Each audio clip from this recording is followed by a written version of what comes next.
The sun hung low in the sky, casting long shadows over a stretch of deserted railway track that cut through a barren, dusty field.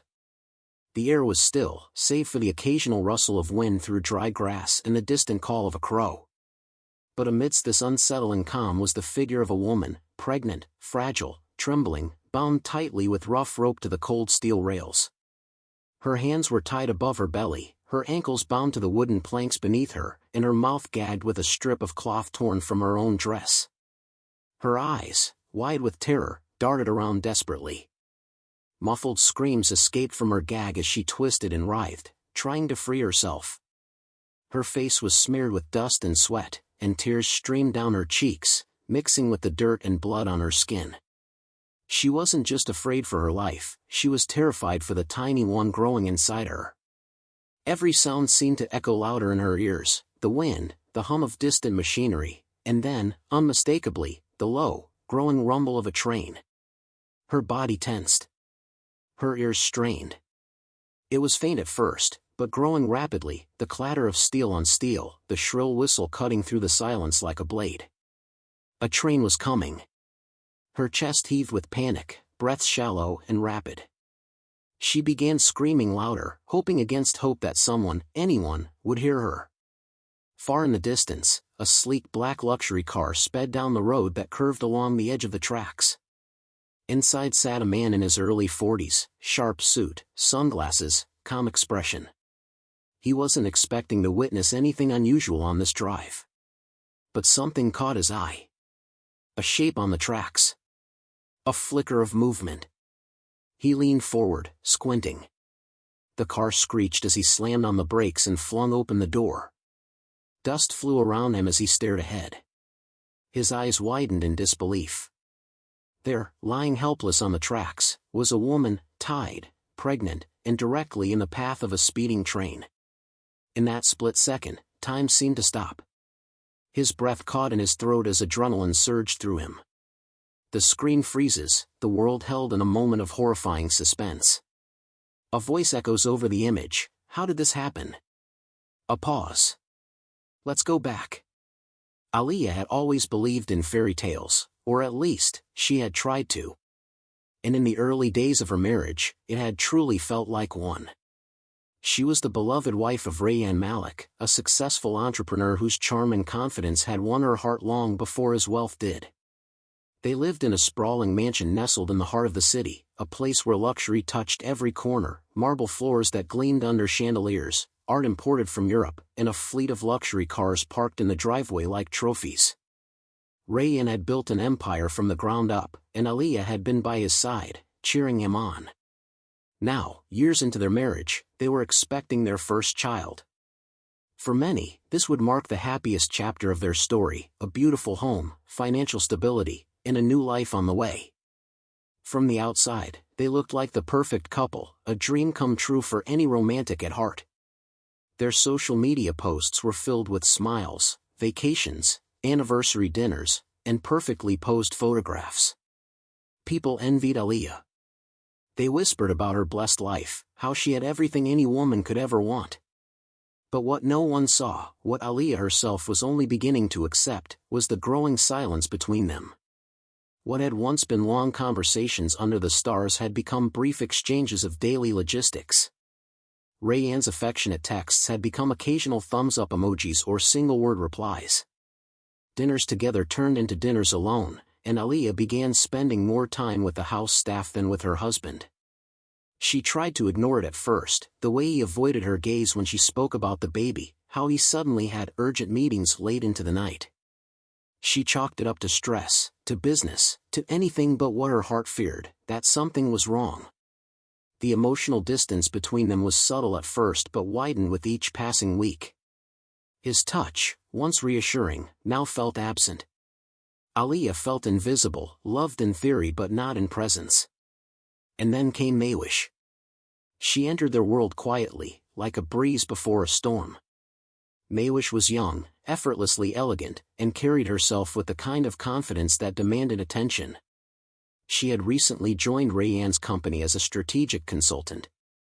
With her sleek black dresses, scarlet lipstick, and sharp intellect, she quickly made a name for herself in the office. Colleagues admired her. Some feared her. And Rayanne, he noticed her almost instantly. While Aliyah was preparing for motherhood and dreaming about nursery colors, Rayanne was slowly falling under Maywish's spell. She had a way of making every man feel like the center of her universe, laughing at their jokes, complimenting their work, and subtly feeding their egos.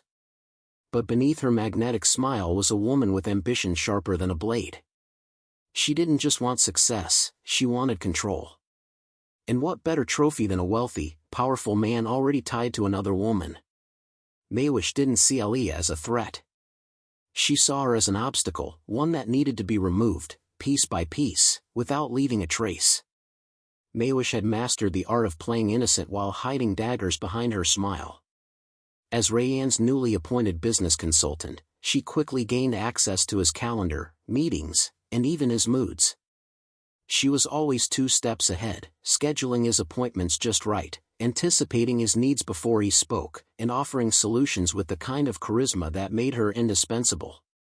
Her confidence was effortless, but calculated. Every compliment she gave Rayanne was laced with admiration, every glance slightly longer than necessary. She knew how to speak to his ego, and she did so masterfully. When he doubted a deal, she'd murmur, "That's why you're brilliant, you see what others don't." When he looked stressed, she'd casually offer coffee with a touch on the arm, saying, "You need someone who gets how hard you work." These weren't just innocent gestures, they were precise moves in a game Maywish had played many times before. Rayanne, caught between the pressures of business expansion and his increasingly strained marriage, found comfort in the validation Maywish offered. He began seeking her opinion on more than just company affairs. Slowly, their professional boundaries blurred. Lunches turned into dinners. Dinners turned into drinks. One night, after a particularly long meeting in his office, she lingered. The room grew quiet. Their eyes locked longer than they should have. That was the night everything changed. What began as flirtation evolved into secret rendezvous and whispered promises. Rayanne convinced himself it was harmless, that it meant nothing. But deep down, he was falling, and Maywish was pulling the strings. She never rushed him. She never pressured. She simply made herself indispensable, letting him take every step closer to the edge, until he finally jumped. Meanwhile, Aliyah felt the change like a cold wind through a closed window. At first, it was the little things. Rayanne stopped asking about her doctor appointments. He didn't notice when she repainted the nursery or when she cried silently in bed beside him. He was often distracted, glued to his phone with a smile she hadn't seen in months. One evening, he came home with lipstick faintly smeared on his collar, not the shade Aliyah wore. She didn't mention it. She just stared at it, then quietly walked away. His late nights became more frequent, his excuses more generic: meeting ran late, client crisis, don't wait up. Aliyah began doubting herself. Was she imagining things? Was it her hormones? But deep down, a voice in her whispered the truth: something was wrong. She tried to talk to him, gently, but he brushed her off with irritation or silence. Her once warm, loving husband had become distant, cold, unreachable. In Maywish, she played the part perfectly. At work, she remained professional, never leaving a trace. No texts, no rumors. Just a polished woman with a knowing smile. But behind the scenes, she was already weaving her web tighter, drawing Rayanne in while slowly pushing Aliyah out. This wasn't just an affair, it was a silent invasion of a marriage, with Maywish as the enemy disguised as an ally. Aliyah stood in front of the bathroom mirror, clutching the small white stick with trembling hands, her eyes welling with tears, not from fear, but from joy. 2 pink lines. She was pregnant. After years of dreaming about becoming a mother, the moment had finally arrived. She imagined Rayanne's face lighting up when she told him. She rehearsed the words, wrapped the test in a velvet box, and waited for him to return home that evening. When he walked in, tired and distracted, she greeted him with a smile and handed him the gift. Confused at first, he opened it slowly. For a moment, he was silent. Then his expression shifted, confusion gave way to surprise, and then to something that resembled happiness. "You're pregnant?" he asked, and she nodded, her heart swelling. He pulled her into a half-hearted hug, but something in his eyes seemed distant, like his mind was somewhere else. While Aaliyah clung to that brief moment of shared joy, far away in an upscale hotel bar, Maywish's phone buzzed with the news. She had a contact at the house, a housekeeper she occasionally bribed for information. The message was short: "Madam is pregnant. Just told Sir today." Maywish stared at her screen, fury rising in her chest like a wave. A baby would complicate everything. A child meant a deeper bond between Rayanne and Aaliyah, a reason for him to stay. She couldn't allow that. That night, she made her move. Over the following days, she subtly began shifting Rayanne's perspective. Her words were always laced with concern, not accusation. "Are you sure the timing makes sense?" she whispered once during a private conversation. I hope she's not trying to use the baby to fix things." Another day, she sighed and added, "Sometimes women sense when they're losing a man, and they do desperate things. Just be careful, Rayanne." At first, he dismissed her comments. But they echoed in his mind. As days passed, her suggestions took root. What if Aaliyah had planned this? What if it was a trap? Maywish kept feeding the doubt in small doses, never obvious, always sweetened with feigned concern. And soon, it worked. Rayanne began emotionally retreating. He stopped checking on Aaliyah's health, ignored her when she mentioned the baby kicking, and responded with silence when she asked him to attend doctor visits. The warmth in his voice disappeared. He was no longer cruel, just cold, indifferent, like she was a stranger in his house. He slept in a separate room. He didn't touch her anymore. Aaliyah, heartbroken and confused, couldn't understand how news that should have brought them closer had only pushed them further apart. What she didn't know was that a new war had begun, and Maywish was winning. The transformation of Rayanne's thoughts was slow, deliberate, and entirely orchestrated by Maywish. By now, she had taken up permanent space in his mind, no longer just a consultant at work, but the woman whose whispers shaped his opinions, whose words fueled his doubts. Her manipulation was subtle, always wrapped in the language of concern. "I saw Aaliyah talking to herself in the hallway when she thought no one was watching," she mentioned one day, her eyes lowered. "I don't mean to intrude, Rayanne, but something seems off." Rayanne blinked, confused. "What do you mean?" Maywish gave a small shrug. "Just small things. Mood swings. Anger outbursts. She seemed like she was shaking the other day when I stopped by to drop some papers. I'm only saying this because I care about you, and the baby." Over the next few days, Maywish continued planting seeds. She pointed out that Aaliyah seemed paranoid, overly emotional, even unstable. "Maybe it's the pregnancy hormones," she said gently, "but sometimes, these things go deeper. You know, postpartum psychosis, depression, it can start before birth too." Rayanne, already emotionally detached, started to observe his wife through a different lens, a poison lens.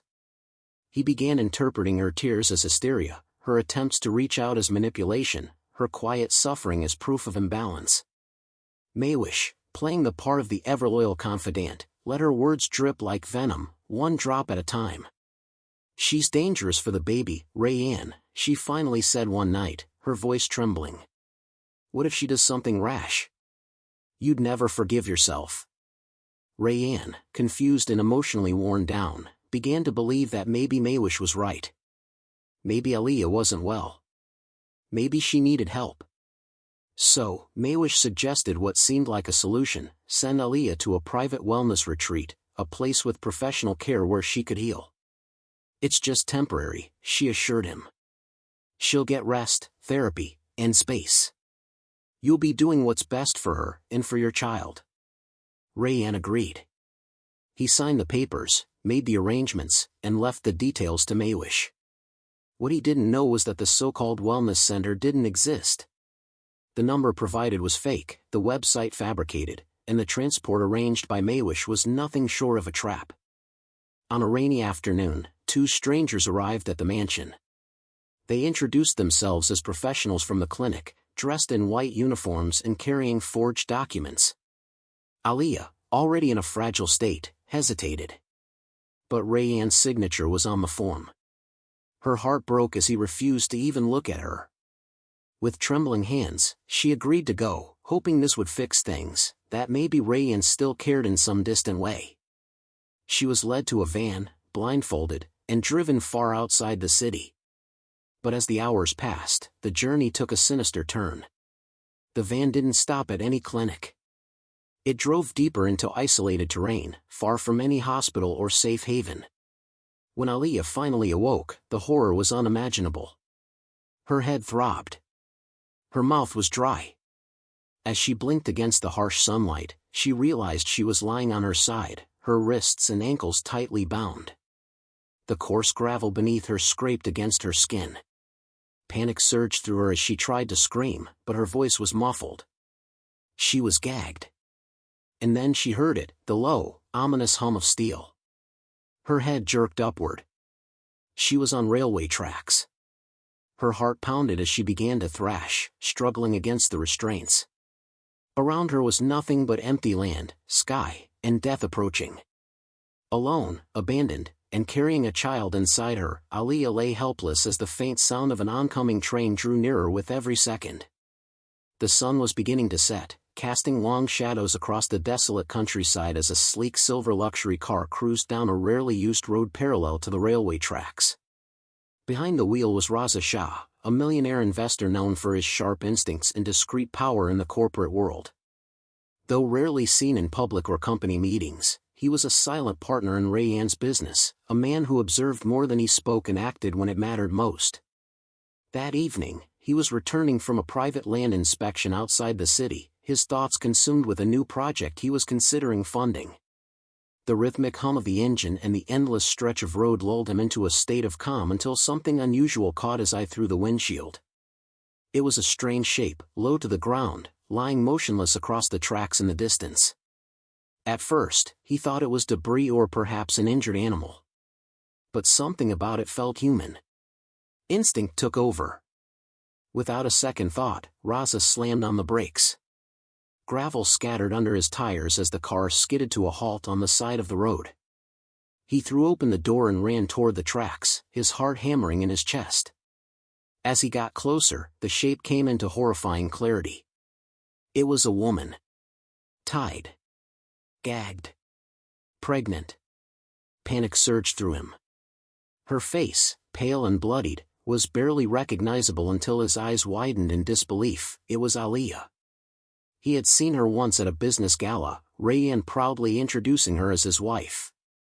And now she lay here, bound and helpless like discarded trash. A sound pierced the air, the shrill horn of an approaching train.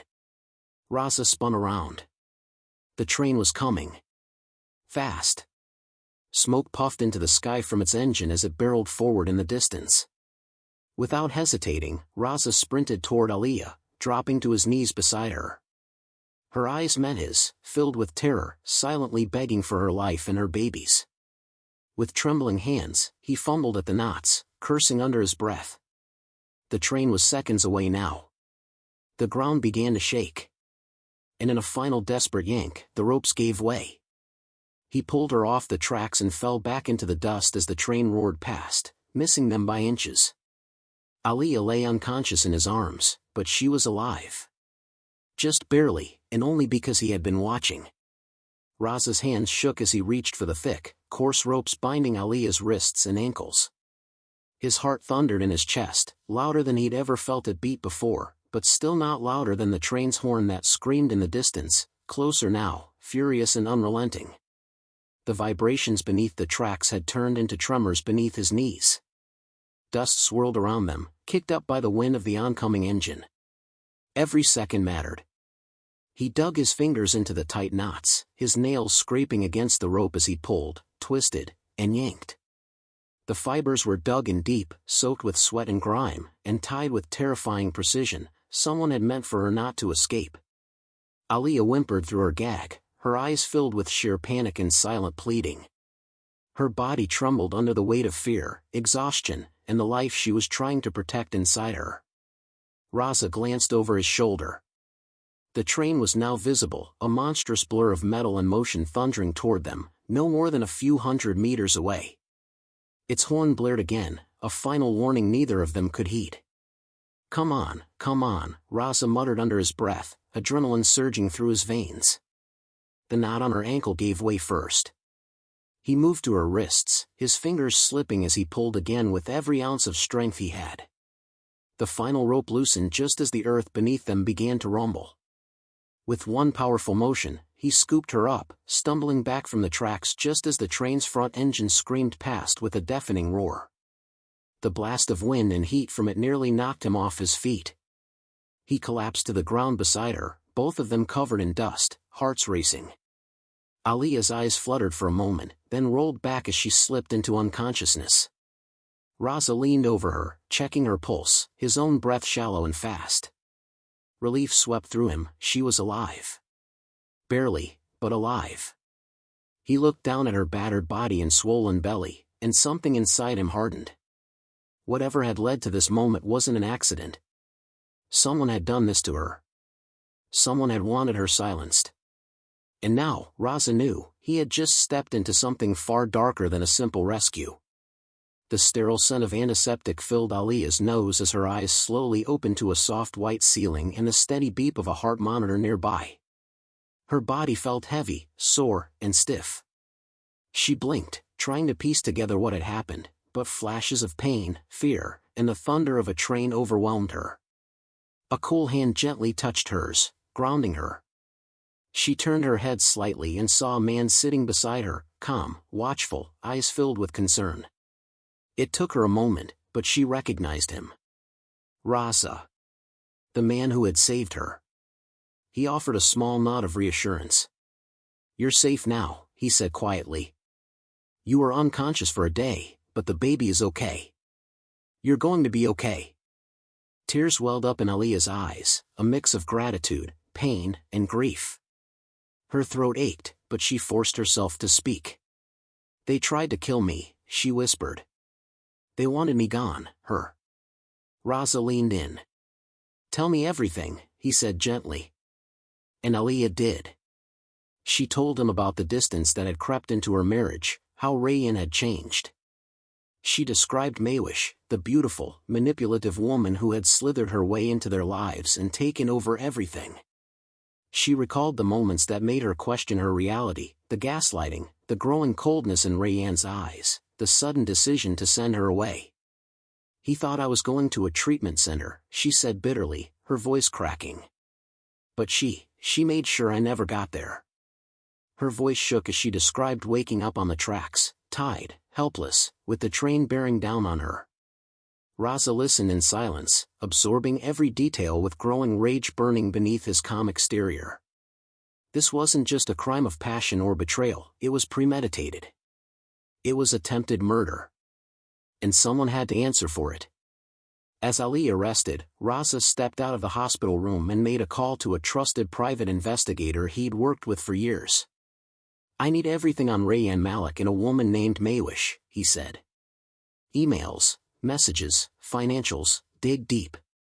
Money wasn't a problem for Raza, and neither was access. In less than 24 hours, the first batch of evidence began to pour in. Bank statements revealed that large sums had been withdrawn from Rayan's personal account, cash payments that coincided with the same day Alia was taken to the wellness center. The supposed clinic didn't exist. Its website was a shell, recently created and hosted under a fake company name. Surveillance footage from Rayan's office building showed Maywish entering his private space frequently after hours. One recording, retrieved from a backup server, showed her slipping a flash drive into his computer and deleting files. Text messages were even more damning, vague, coded exchanges between Rayan and Maywish discussing Alia's condition, referring to her as a problem that needs fixing. Even more chilling were the GPS records from a driver employed by the company. The same van that had picked Alia up had no registered destination, and its final location pinged near the railway tracks. Piece by piece, the puzzle formed. Raza felt his anger grow with each new discovery. These weren't just reckless decisions. This was a conspiracy. Maywish hadn't just seduced Rayan, she had orchestrated an entire plot to erase Aaliyah and inherit the life she believed she deserved. And Rayanne, blinded by lust and ego, had let it happen. But now, the truth was out, and Raza had everything he needed to burn their lies to the ground. Raza stepped into the sleek, glass-walled office where Rayanne Malik sat behind an imposing mahogany desk, the afternoon sun casting a harsh glare over the room. Rayanne looked up, surprise flickering in his eyes for a moment before it hardened into guarded curiosity. Without wasting a word, Raza laid down a thick folder on the desk and opened it, revealing pages of damning evidence, bank statements, surveillance photos, text messages, and GPS logs. "I think you should take a good look at this," Raza said evenly, voice low but cutting through the tense silence like a knife. Rayanne's confident facade faltered as he scanned the documents, disbelief clouding his features. This can't be true," he stammered, voice shaky. "You don't know what you're talking about." Before Raza could respond, the door to the office swung open, and Maywish entered with a practiced smile plastered on her face. "Gentlemen," she said sweetly, eyes darting between the two men, "I think there's been a misunderstanding. These accusations are baseless. I'm here to help clear this up." Her voice was calm, but beneath it lay a sharp edge of desperation. She tried to weave a web of lies, denying the affair, dismissing the evidence as fabricated, claiming she had only acted in Rayanne's best interest. But Raza wasn't fooled. He watched as Rayanne's expression shifted from confusion to doubt. The cracks in Maywish's story began to show. Then, the door opened once more, and Aaliyah was led into the room. Her face bore the marks of the ordeal she had endured, bruises darkened her cheeks, a small cut above her eyebrow, and her eyes, swollen and weary, held a fierce strength that silenced everyone. She took slow, steady steps forward, the weight of her pregnancy visible in the way she moved but never diminishing the fire in her gaze. She stopped in front of Rayanne and Maywish, looking them both directly in the eye. "You knew everything," she said quietly, voice firm despite the pain. "You let her do this to me. You betrayed me. To save yourself." The room seemed to shrink around them, the tension palpable. Rayanne's face went pale, guilt and shame washing over him, but he said nothing. Raza turned to Maywish and called security, who were waiting just outside. "You're under arrest for attempted murder, kidnapping, and conspiracy," he stated. Her calm broke for the first time, the mask slipped, revealing panic. But it was too late. As the officers stepped in, cuffing her wrists, she glared at Aaliyah with venom before being led away. Rayanne remained seated, speechless, a man stripped of his power and pride. The empire he had built now seemed to crumble beneath him, destroyed not by rivals but by his own mistakes. Raza closed the folder, his eyes never leaving Rayanne's. "This is just the beginning," he said quietly. "You'll have to face the consequences." In that moment, the truth had finally conquered lies, and justice was set in motion. After the shock of the confrontation and Maywish's arrest, Aaliyah knew that her life would never be the same. The pain she had endured, both physical and emotional, left scars that wouldn't heal overnight. But amid the wreckage of betrayal and broken promises, one thing was clear: she deserved peace. With a heavy heart yet unwavering resolve, Aaliyah made the difficult decision to file for divorce. She wanted to sever ties with Rayanne, not out of hatred, but to protect herself and the life growing inside her. The thought of raising her child in a home shadowed by deceit and danger was unbearable. She needed a fresh start, a new chapter where she could reclaim her strength and dignity. Raza remained a steady presence throughout this turbulent time. Though there was no romantic spark between them, his support was genuine and unwavering.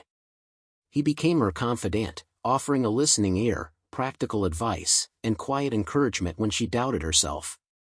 He helped her navigate the legal battles, connecting her with trusted lawyers and ensuring that she received fair treatment. More than that, he reminded her of her own worth, that she was not defined by the cruelty she had suffered, but by the courage she showed in rising above it. Their friendship grew on a foundation of mutual respect and trust, providing Aaliyah with a sense of security she hadn't felt in months. Slowly, Aaliyah began to rebuild her life. She moved into a modest apartment far from the opulence and shadows of her past. The nursery was no longer a room filled with anxiety but a space of hope, freshly painted in soft pastels, ready to welcome new life. She took up yoga and meditation, reconnecting with her body and mind. She enrolled in a creative writing course, channeling her emotions into stories and poetry. Friends and family, once distant, rallied around her, offering love and support. Each day brought small victories, a smile, a peaceful night's sleep, the gentle kick of her baby reminding her that she was not alone. Though the journey was far from easy, Aliyah stood stronger with each step. The pain had shaped her, but it would not define her. She was a woman reborn, resilient, independent, and ready to embrace the future on her own terms. The past was a closed door, and ahead lay a path illuminated by hope and new beginnings. Months after reclaiming her life, Aliyah found herself standing on a brightly lit stage in front of a packed auditorium, invited as a guest speaker at a women's safety seminar. The room buzzed with anticipation, filled with women from all walks of life, survivors, advocates, and allies. As she took a deep breath and adjusted the microphone, memories of her darkest days flooded back, the terror of being tied to the railway tracks, the betrayal by someone she once trusted, the crushing loneliness of feeling invisible in her own home. But standing there now, she felt a surge of strength and purpose far greater than any fear. "I was almost erased," she began, her voice steady but filled with emotion. "Not just my life, but my spirit, my voice, my very existence was threatened. But kindness saved me. The kindness of a stranger who saw me when no one else would." She told her story candidly, not to shock or pity, but to inspire. To remind every woman in the room that silence can be deadly, but speaking out can be a lifeline. "We live in a world where sometimes the people who should protect us become the ones who hurt us the most," she said, her eyes scanning the crowd, connecting with every face. "But no matter how isolated you feel, there is hope. There are people who will listen. Who will help. You are not alone." Her voice cracked as she recounted the betrayal and how she had once doubted herself, questioning if she was imagining the signs. "Trust your instincts," she urged. "If something feels wrong, it probably is. Don't be afraid to ask for help. Don't be ashamed to speak your truth." Aliyah's words resonated deeply, sparking tears, nods, and quiet applause. She shared practical advice, the importance of safety plans, support networks, and knowing one's rights. But most importantly, she emphasized courage. "We are stronger than we think. We survive not because the world is easy, but because we refuse to give up." As she stepped down from the stage, a wave of gratitude washed over her. This moment was more than a speech, it was a declaration. A promise to herself and to all women facing darkness that their stories matter, their lives matter, and that no one should ever suffer in silence. The screen fades to black, and a calm, steady voice begins to speak, its tone both somber and hopeful. She was tied down, but not broken.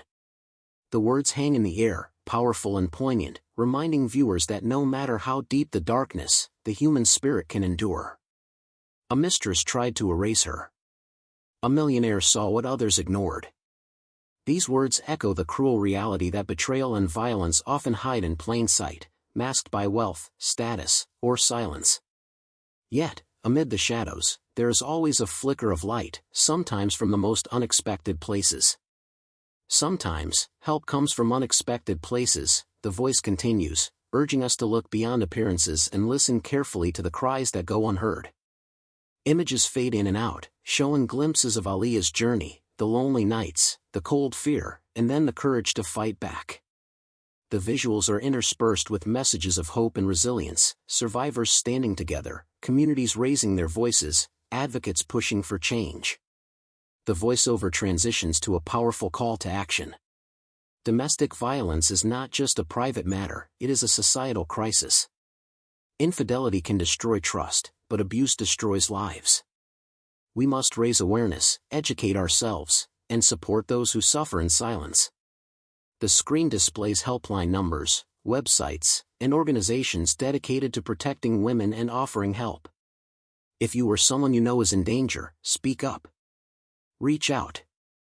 You are not alone. As the message settles, the scene shifts to a serene, sunlit room. Aliyah stands by a window, gently cradling her newborn baby in her arms. The soft coos of the infant fill the quiet space, a tender contrast to the storm she endured. Her eyes, once haunted, now shine with determination and peace. She stands tall, free from the chains of her past, fearless in her new role as a mother and survivor. The camera slowly zooms out, showing the calm strength radiating from her as she gazes toward the future. The final words linger: strength is not the absence of pain but the courage to rise again.